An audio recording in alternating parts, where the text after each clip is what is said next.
Morning students. Last video में हमारा जो स्टार्ट किया है हमने चैप्टर सेकंड रेजोनेंस की जो बुक है हमारे पास, उसमें चैप्टर सेकंड है स्ट्रक्चर ऑफ एन एटम। ठीक है, फर्स्ट चैप्टर सेकंड चैप्टर आपने कर लिया है 9th क्लास की बुक में ऑलरेडी हम कर चुके हैं। चैप्टर सेकंड में स्ट्रक्चर ऑफ एन एटम में लास्ट वीडियो में हमने डिस्कस किया है DAT, Dalton's atomic theory, what are the postulate and limitation of DAT.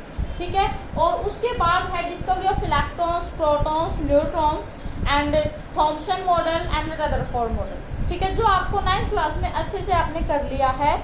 अब हम उनको डिस्कस करने से पहले हम क्या करते हैं, बोर्स एटॉमिक मॉडल्स शो कर लेते हैं, इसके पोस्टुलेट करेंगे, वो हम डिस्कस नहीं करेंगे। ठीक है, आपको पहले ही बोला गया 9th क्लास की हमारी नोटबुक है, उसमें आपको 3 से 4 बार रिवीजन करवा दिया था 9th क्लास में, तो आप वो मॉडल वहाँ से डिस्कस करेंगे, वहाँ अपनी नोटबुक में अपने नोटबुक में देखकर समझ लेंगे। ठीक है, फिर भी आपको कोई डाउट हो तो क्लासेज में स्टार्ट करवा देंगे आपको।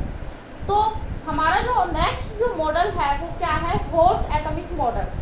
कौन सा मॉडल है, बोर्स एटॉमिक मॉडल।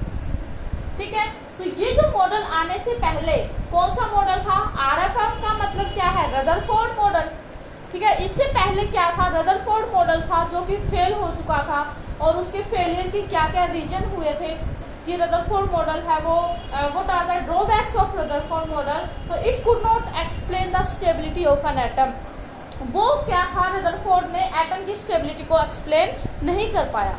ठीक है, दूसरा क्या था, it could not explain the spectrum of hydrogen. Hydrogen atom का स्पेक्ट्रम भी नहीं बना पाया।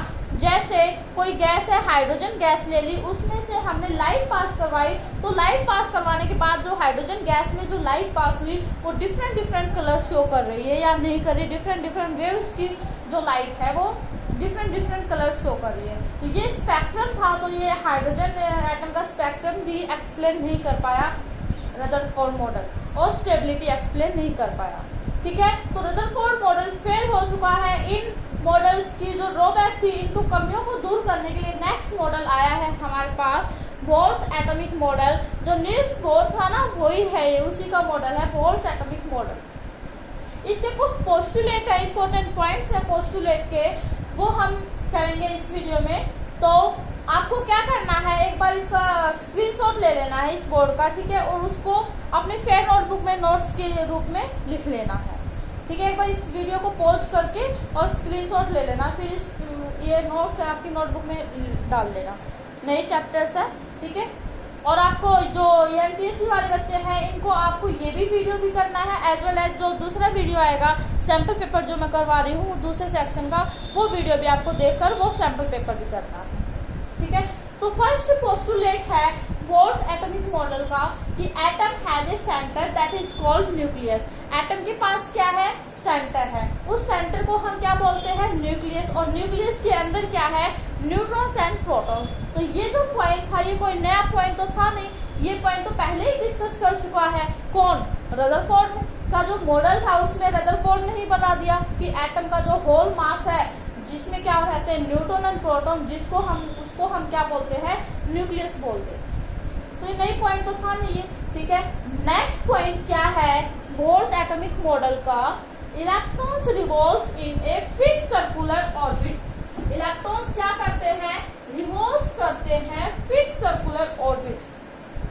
रदरफोर्ड ने भी तो कहा था यही पॉइंट, लेकिन रदरफोर्ड और इसमें एक थोड़ा सा डिफरेंस है।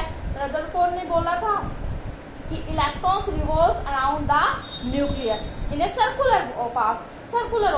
सर्कुलर ऑर्बिट में रिवॉल्व करते हैं, लेकिन इसने क्या कहा है, बोर्स मॉडल में रिवॉल्व तो करते हैं, लेकिन वो क्या करते हैं, फिक्स सर्कुलर पाथ में रिवॉल्व करते हैं। तो सर्कुलर जो पाथ था, सर्कुलर जो ऑर्बिट था, वो क्या है, वो फिक्स है। फिक्स सर्कुलर ऑर्बिट में रिवॉल्व करते हैं with fix energy and fix velocity. Velocity हम बोल सकते हैं उनकी जो स्पीड है इलेक्ट्रॉन्स की रिवॉल्व करने की, वो भी क्या है, फिक्स्ड है। एक फर्स्ट सेल की एनर्जी है वो फिक्स्ड है, इतनी ही रहेगी। सेकंड सेल की एनर्जी इतनी ही रहेगी। फर्स्ट सेल की वेलोसिटी उतनी ही रहेगी, फिक्स होगी। कहने का मतलब ये है। ये नेक्स्ट आगे जाएंगे हम तो ये एनर्जी निकालने का डेरिवेशन आएगा, फॉर्मूला करना है हमें, और वेलोसिटी स्पीड निकालने का भी फॉर्मूला आएगा। ठीक है, तो जो बोर्स मॉडल था उसने क्या किया, क्या कहा, जो इलेक्ट्रॉन्स रिवॉल्व करते हैं ना न्यूक्लियस के चारों ओर, जो इलेक्ट्रॉन्स रिवॉल्व करते हैं वो फिक्स सर्कुलर पाथ में रिवॉल्व करते हैं, फिक्स सर्कुलर ऑर्बिट में रिवॉल्व करते हैं। ठीक है, जहां भी इलेक्ट्रॉन्स रिवॉल्व करते हैं, ऑर्बिट का नाम दे दिया K shell, L shell, M shell, N shell. ठीक है, ऑर्बिट में रिवॉल्व करते हैं with fix energy and fix velocity. उसके बाद थर्ड जो पॉइंट था इसका इंपॉर्टेंट पॉइंट है थर्ड, क्वांटाइजेशन कंडीशन। थर्ड कौन सा है, क्वांटाइजेशन कंडीशन। इसका मतलब क्या है कि जो इलेक्ट्रॉन्स क्या है, इलेक्ट्रॉन्स रिवॉल्व इन दो सर्कुलर ऑर्बिट्स। इलेक्ट्रॉन्स किस में रिवॉल्व करते हैं, उन सर्कुलर ऑर्बिट्स में रिवॉल्व करेंगे जिसका for which the angular momentum is integral multiple of h/2π, जिनका एंगुलर मोमेंटम होगा, अभी बात करते हैं, अभी एक्सप्लेन करवाएंगे एंगुलर मोमेंटम को। एंगुलर मोमेंटम क्या होगा, उनका इंटीग्रल मल्टीपल होगा किसका, h/2π। For example angular momentum का सिंबल है L। ठीक है, angular momentum is equal to n h/2π। n क्या है, इंटीग्रल मल्टीपल। ठीक है, n क्या है, यहाँ पर इंटीजर है 1 2 3 4 5 अप टू। ठीक है, तो यहाँ पर n हम शो करेंगे 1, मतलब कौन सी सेल है। एटम के बारे में डिस्कस करें तो कौन सी सेल में एटम है, यहाँ पे न्यूक्लियस है, ये फर्स्ट सेल है, ये सेकंड सेल है, थर्ड सेल है। तो एटम के अंदर ये न्यूक्लियस ये कौन सी सेल में रिवॉल्व कर रहा है, के सेल में या एल सेल में या एम सेल में। एन की वैल्यू 1 फुट की है तो दैट मीन्स इलेक्ट्रॉन्स किसके, वो एंगुलर मोमेंटम पूछा गया है के सेल का। एन की वैल्यू 2 पुट करेंगे तो कौन सी सेल, सेकंड सेल, जो कि कौन सी है, एल सेल। एंड एन की वैल्यू 3 पुट करते हैं तो कौन सी सेल आएगी, एम सेल। ठीक है, तो ये एंगुलर जो मोमेंटम है वो क्या होगा, इंटीग्रल मल्टीपल ऑफ h/2π। इसका मतलब ये है एन की वैल्यू है वो नंबरिंग में होगी, फ्रैक्शन में नहीं होगी। जैसे n की वैल्यू 1 हो गई, 2 हो गई, ऐसे नहीं होगा। यहाँ पर n की वैल्यू 3/2 ले ली हमने, दैट मीन्स 1.5 होगी, ऐसा नहीं होगा। किसी भी इलेक्ट्रॉन्स का एंगुलर मोमेंटम क्या होगा, n की वैल्यू क्या होगी, 1 2 3 4 ऐसे होगा, फ्रैक्शन में नहीं होगा। फॉर एग्जाम्पल आपको पूछा जाए कि इलेक्ट्रॉन्स का एंगुलर मोमेंटम निकालना है, सेकंड सेल का जो इलेक्ट्रॉन है ना, ये फर्स्ट सेल, ये सेकंड सेल का जो इलेक्ट्रॉन है, इसका एंगुलर मोमेंटम निकालिए। तो L है एंगुलर मोमेंटम, M की वैल्यू क्या हो जाएगी, सेकंड सेल के लिए 2h/2π। h भी कांस्टेंट है, पाई की वैल्यू भी कांस्टेंट है, h क्या है, प्लैंक्स कांस्टेंट है, इनकी वैल्यू आपको मिलेगी। L क्या है, एंगुलर मोमेंटम। तो हम डिस्कस कर लेते हैं एंगुलर मोमेंटम क्या है। ठीक है, what is angular momentum, physics का टॉपिक है।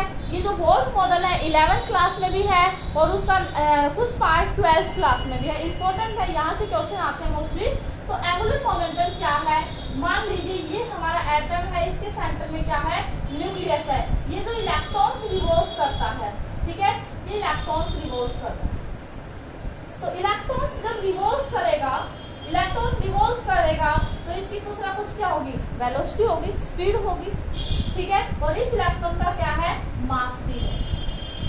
अगर आप देखते हो L की वैल्यू, अगर डायरेक्ट इसको डीपली जाओगे तो R वेक्टर क्वांटिटी है cross P, this is a vector quantity. ठीक है, एंगुलर मोमेंटम वेक्टर क्वांटिटी है, तो ये आपको R क्या है, रेडियस है, P क्या है, मोमेंटम है, R एंड क्रॉस मोमेंटम क्या है, मास इनटू वेलोसिटी। मोमेंटम क्या होता है, फिजिक्स में आपने किया होगा, मोमेंटम क्या है, मास इनटू वेलोसिटी। अगर दो चीज के बीच में क्रॉस लगा रखा है तो इसमें क्या आएगा, कैसे करेंगे, ये न्यूक्लियस सेंटर है, यहाँ से इलेक्ट्रॉन्स रिवॉल्व कर रहा है, ऊपर जा रहा है तो ऊपर की तरफ, नीचे आ रहा है तो नीचे की तरफ। ठीक है, तो अगर मान लीजिए ऊपर की तरफ जा रहा है, इस डायरेक्शन में करेंगे तो ऊपर की तरफ, नीचे की तरफ आएगा तो नीचे की तरफ। तो इनके बीच का जो एंगल है वो कितना है, 90 डिग्री। और क्या लगाते हैं, साइन थीटा, थीटा की वैल्यू कितनी है, 90, और 90 साइन 90 की वैल्यू कितनी है, 1। तो 1 की यहाँ पुट कर देंगे तो L की वैल्यू क्या आ जाती है, mvr। तो आप शॉर्टली फॉर्म में भी लर्न कर सकते हो angular momentum mvr, mass into velocity into radius.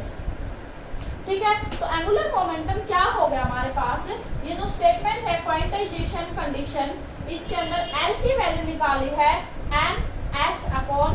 तो L की वैल्यू हमने कैलकुलेट कर ली, mvr इक्वल टू mh/2π, ये पाई है। तो this is the condition, quantization condition. ये इक्वेशन आ जाती है, इस इक्वेशन के बेस हम न्यूमेरिकल पूछा जाएगा कि कोई भी इलेक्ट्रॉन से इसका मास इतना है, वेलोसिटी है, रेडियस दे रखा होगा या फिर वेलोसिटी निकालनी होगी। इस टाइप से ये रिएक्शन इम्पोर्टेंट है इक्वेशन, इस इक्वेशन के बेस्ड न्यूमेरिकल्स आएंगे आगे। ठीक है, जब हम बताएंगे तो आपको ये पॉइंट्स लर्न करना है। तो एंगुलर मोमेंटम समझ में आ गया, मास इनटू वेलोसिटी, मोमेंटम हो गई और इसकी रेडियस के साथ मल्टीप्लाई करते हैं, तो इसको हम बोलते हैं क्वांटाइजेशन कंडीशन। ये कह रहा है जो इलेक्ट्रॉन्स रिवॉल्व कर रहा है ना, ये एटम है, ये सेंटर हो गया एटम का। ठीक है, ये इलेक्ट्रॉन जब रिवॉल्व करेगा न्यूक्लियस के चारों ओर, तो न्यूक्लियस के चारों ओर रिवॉल्व करेगा, उसी सर्कुलर ऑर्बिट में रिवॉल्व करेगा, जिसका एंगुलर मोमेंटम है, वो क्या होगा, integral multiple of h/2π। h/2π का क्या होगा, इंटीग्रल मल्टीपल होगा। तो इसको हम बोलते हैं क्वांटाइजेशन ऑफ क्वांटाइजेशन कंडीशन। ठीक है, 3 पॉइंट हो गए। उसके बाद फोर्थ पॉइंट में क्या कह रहा है, ये फोर्थ पॉइंट में ये कह रहा है कि by the time electrons remains in any one of the allowed stationery orbit it does not loss energy.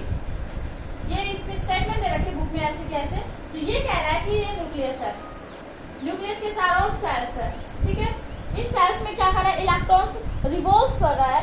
Electrons जब रिवॉल्व करेगा तो इनको हम क्या बोल देते हैं, ये स्टेशनरी ऑब्जेक्ट्स में रिवॉल्व करता है, ऑर्बिट में रिवॉल्व करेगा। तो इलेक्ट्रॉन्स रिवॉल्व करता है अराउंड द न्यूक्लियस, इसको हम क्या बोलते हैं, ऑर्बिट।